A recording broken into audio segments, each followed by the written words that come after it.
السلام عليكم ورحمة الله وبركاته. يسعدني أكون معكم مجددا زملائي وزميلاتي الكرام لنتابع في سلسلة All About Irrigation in Endodontics. نحكي إن شاء الله عن الليزر Activated Irrigation. بداية بارك لكم الشهر الكريم، كل عام وأنتم بخير. أسأل الله أن يجعلنا فيه من العتقاء. مجددا بدي أشير لوسائل التواصل الاجتماعي سواء من خلال الروابط أو من خلال الباركود. أيضا بدي أكد على تشجيعكم إلي للاستمرار من خلال اللايك، من خلال الشير والكومنت. خلونا نبدأ.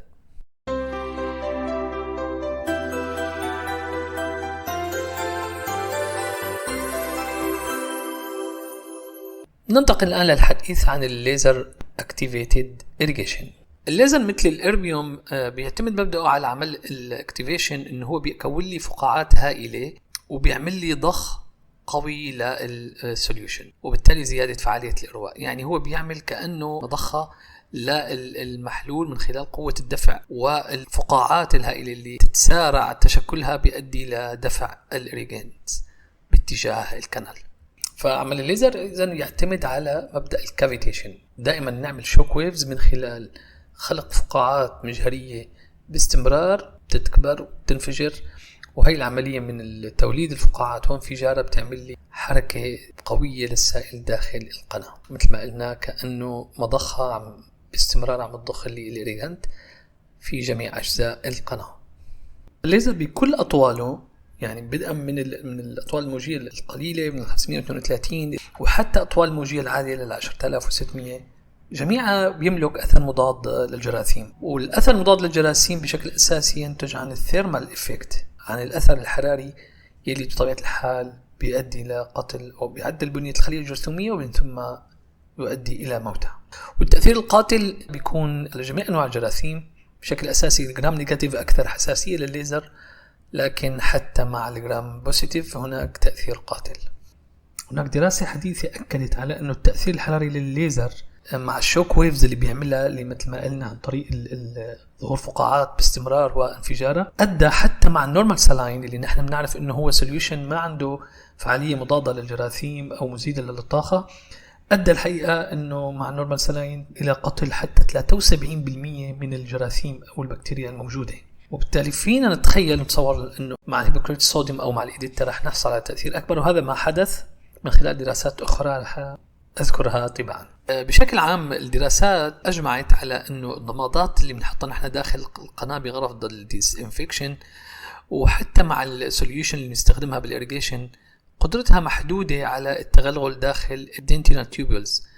تقريبا حسب الستاديز كانت 100 ميكرون تقريبا قدرة الدريسينج اللي بنحطها نحن أو حتى سوليوشن الإيريجانتس أثناء عملية الإيريجيشن، في حين أنه عمق الجراثيم عادة بيكون في الجذور حتى تقريبا 1110 ميكرون. فعمليا نحن عم نحكي عن جراثيم كاملة لا يمكن للإيريجانت ولا حتى للضمادات الدخول لها، في حين أنه ضوء الليزر مثبت على أنه هو يخترق أكثر من 1000 ميكرون داخل العاج، وبالتالي عملية التعقيم مع الليزر ما في شك أنه هي الأمثل في سياق المعالجة اللبية.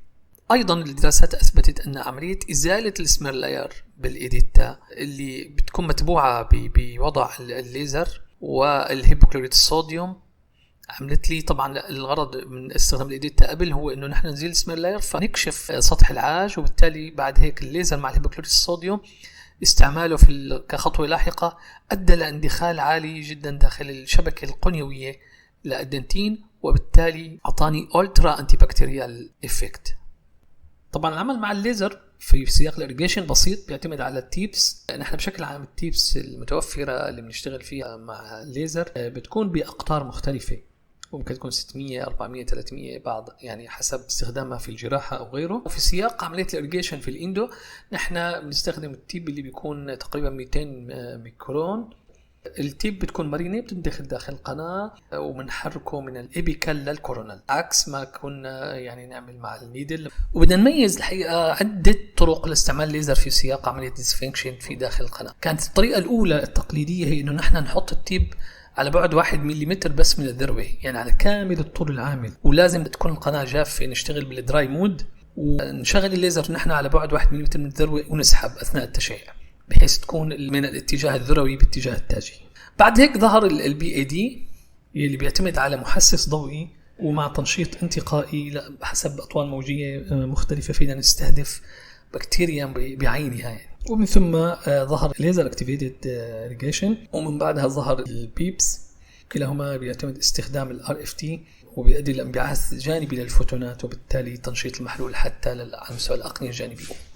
عدة عوامل طبعا تلعب دور في فعالية الليزر كتأثر مضاد للجراثيم بالنسبة لعملية الإيريجيشن أو الأكتيفيشن غير الطاقة. عندي أيضا نمط الإيميشن أو الانبعاث للشعاع الليزري. مثلا مع الديود ليزر نحن بنعرف أنه بيكون continuous مود، في حين مع الإيرياج بيكون بالس مود أو ما يدعى الفري رانينج بالس.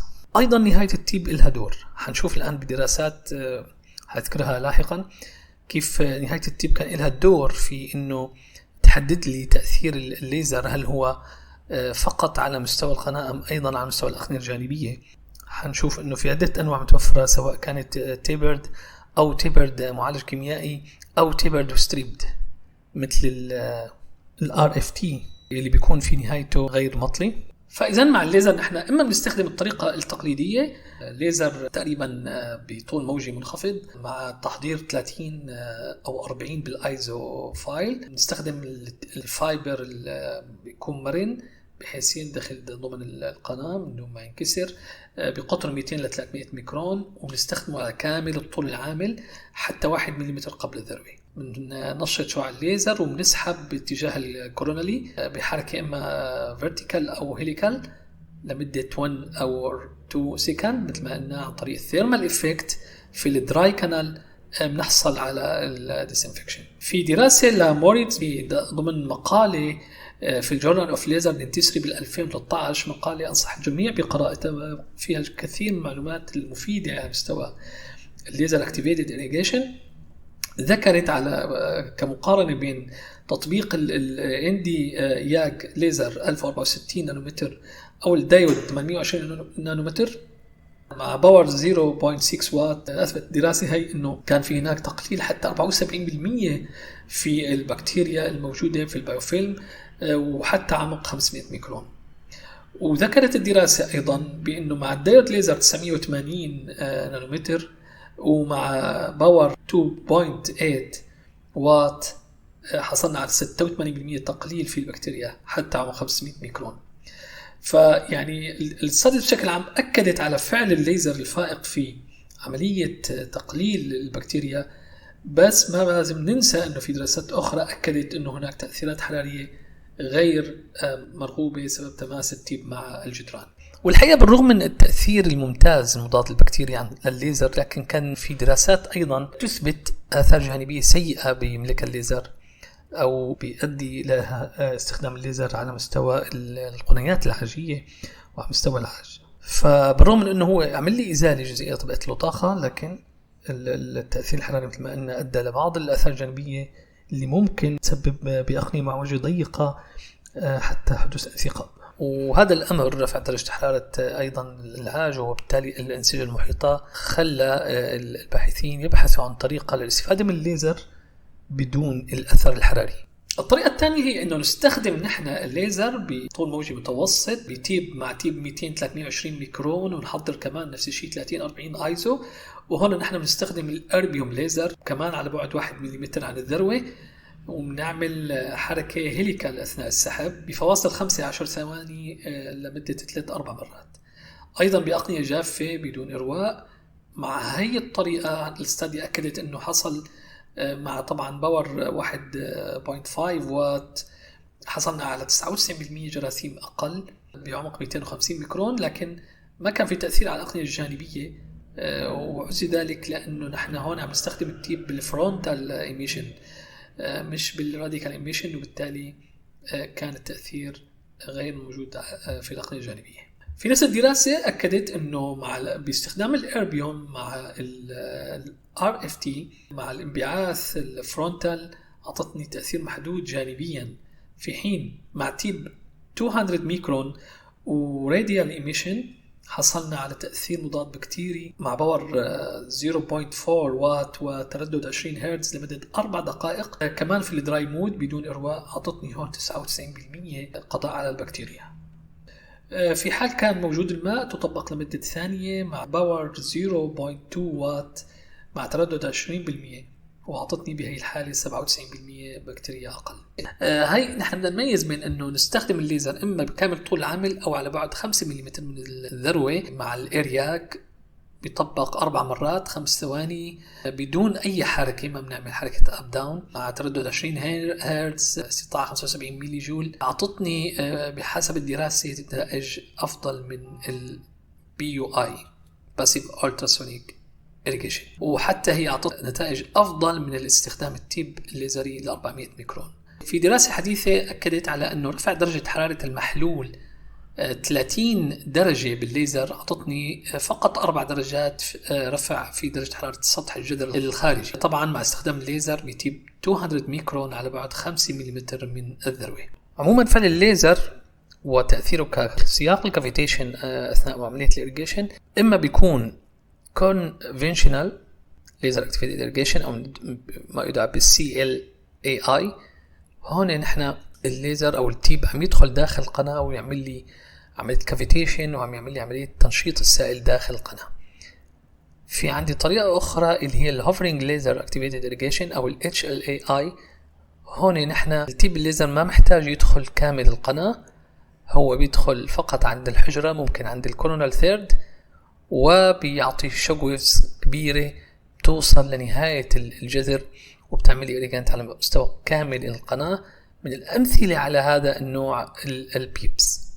للتغلب على كل هالمشاكل اللي شفناها من رفع درجة الحرارة، من عدم وصول طاقة الليزر بشكل كافي لأنه تدفع لي الإرواء أو المحلول بكل أنحاء القناة، ظهرت التقنية الأحدث اللي هي PIBS.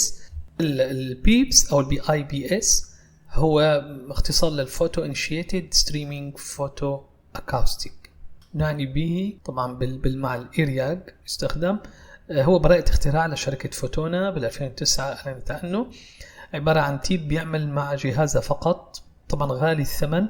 فكرته هي انه نحن بنحط المحلول وبنعمل شوك ويفز، بنفعل المحلول من خلال التيب اللي بنوضعها في الحجرة دون دخول القناة، فبتعمل لي نوع من الإعصار داخل القناة، بيؤدي أيضا لقتل الجراثيم سواء من خلال تنشيط الإيرجنت أو من خلال فعلها بحد ذاته المباشر. مع البيس نحن عندنا فعالية عالية مع أقل أثر حراري، تقريبا تطبيقها لمدة 20 ثانية عمل لي رفع درجة حرارة فقط 1.5، وحتى في حال تعرض الثلث الذروي للليزر. في دراسة بجامعة كاليفورنيا كان دراسة مقارنة بين PIBS مع Passive Ultrasonic Irrigation.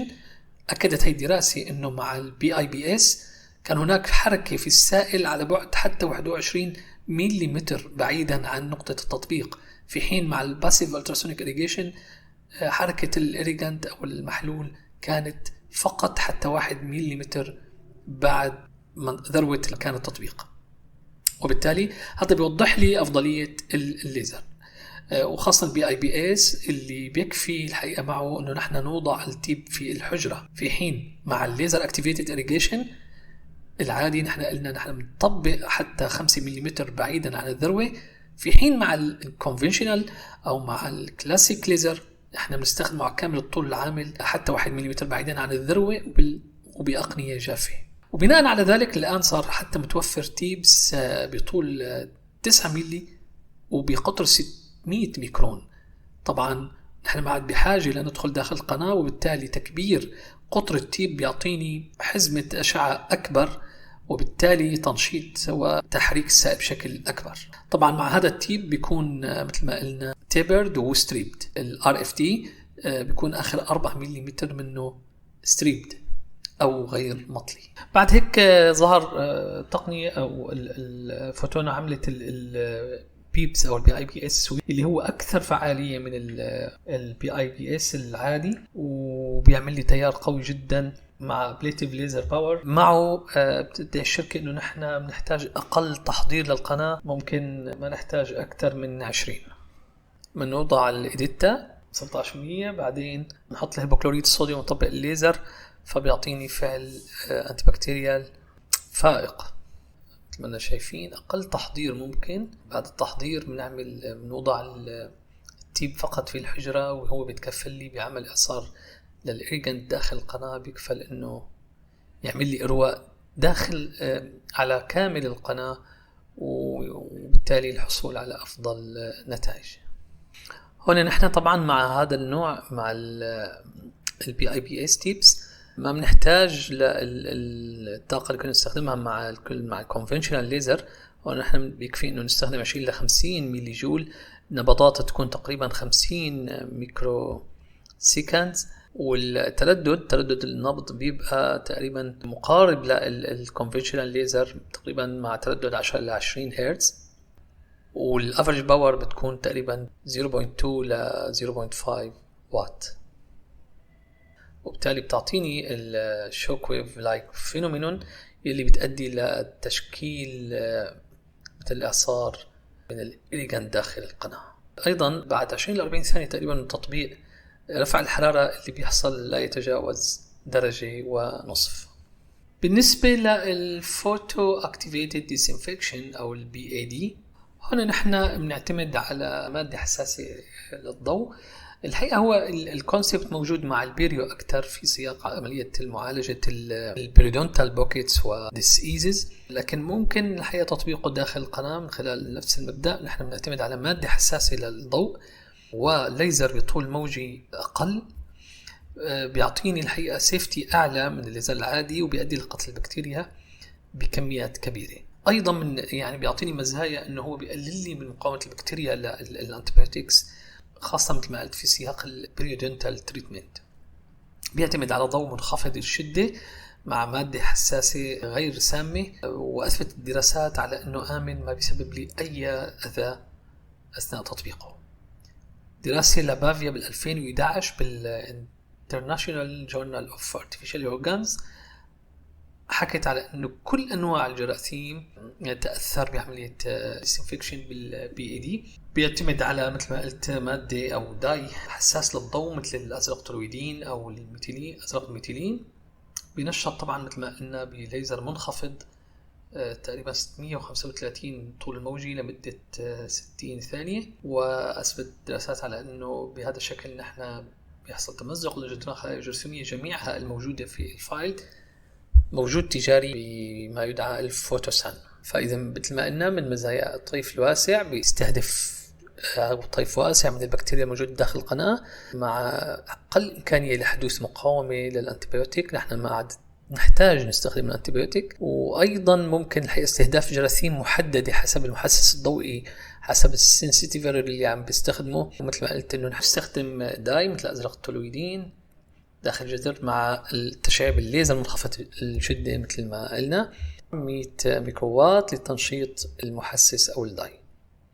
الأزرق التولويدين بيجي بسرنجات، بيجي بقوارير، ممكن يجي كدروبس. ومثل ما قلنا الليزر بنستخدمه لمدة 60 ثانية. نستخدم ليزر منخفض طول الموجي 635. طبعا ممكن يتأثر أو يتغير الزمن حسب قوة وطول الموجة الليزرية. فمثل ما قلنا شايفين مع الدايركت راديشن نحن بنبعد عن الايبكس 1 ملم، مع الليزر اكتيفيتد إيريجيشن حتى الثلث المتوسط نبعد 5 ملم، ومع البي اي بي اس نحن بنقدر نطبق حتى في الحجرة اللوبية. في الأول نحن بنحصل على فعل الليزر من خلال الأثر الحراري، في الثاني بنحصل من خلال الأثر الحراري ومن خلال الكافيتيشن مثل ما حكينا موضوع توليد وتنفيجات الفقاعات. في حين مع البي اي بي اس نحن عم نحصل على أثر حراري، أثر فوتوميكانيكال وفوتو اكاستينج، الشوك ويفز اللي قلنا بتعمل لي مثل إعصار داخل القناة. مع الدايركت راديشن نستخدم تيب سايز 200-300 ميكرون، مع الليزر اكتيفيتد إيريجيشن نستخدم 200 أو 300 أو 400 ميكرون، لأنه نحن حتى الثلث المتوسط من الدخول ما محتاجين تيب رفيع. في حين مع البي اي بي اس ممكن نستخدم 400 وحتى مثل ما قلت 600 ميكرون. بالتيب ديزاين نحن بنستخدم الاند فايرنج مع الدايركت راديشن، مع الليزر اكتيفيتد بنستخدم كيميكالي موديفايد تيبرد، ومع البي اي بي اس بنستخدم التيبرد ستريب. وبالتالي مع البي اي بي اس نحن ما بنحتاج تحضير 30-40 مثل مع التقنيتين الاخريات، مما يساهم ويعزز ما يدعى بالمينيمال انفازيف دنتستري. نحن صرنا عم نعمل مينيمال انفازيف اندودونتيك تريتمنت. ومثل ما قلنا نحن تقنيات الليزر ممكن تكون نير انفراريد، هون نحن بنعمل دايركت irradiation، نحصل على الفوتوثيرمال افكت، وبيكون ليزر تيشو انتراكشن هو عباره عن عمليه ديفيوجن. اما بالميد انفراريد الدايركت irradiation ايضا، لكن بتستهدف هون الواتر كونتنت اوف دنتين، والعمليه بتكون عن طريق الامتصاص وليس عن طريق انتشار عبر البيجمنت اوف بكتيريا. ايضا هون بنحصل على اثر حراري. مع الفيزبل نير انفراريد اللي هو AD، نحن بنعتمد على فوتوسنسيتايزر بيعمل لي اصطفاء وانتقاء للبكتيريا اللي مراد اصطفائها، وبالتالي ايضا عن طريق عمليه الابسوربشن.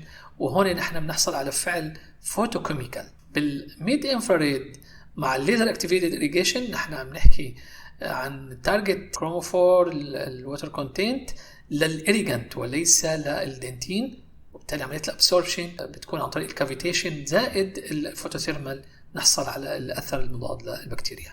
اخيرا مع الBIBS ايضا نحن نستخدم ميدل انفراريد ويفز، وهون نحن الاستهداف ايضا الووتر كونتنت اوف ايريجان، ايضا ابسوربشن، بس عم نحكي عن كافيتيشن وشوك ويف وفوتوثيرمال وفوتو اكاوستيك وفوتو ميكانيكال افكت. كلهم هدول بيخلوني قادر على اني استخدم هاي التقنيه على بعد كبير من كان التاثير المراد، وبالتالي نحن ممكن نطبق التيب في الشامبر ونحصل على أثر حتى 21 ملم بعيدا، مما يعني ممكن حقيقة الوصول إلى الإيبكس. حتى مع الجذور الطويلة نحن ممكن أنه ندخل حتى الكورونال ثيرد أوف ذا كراون.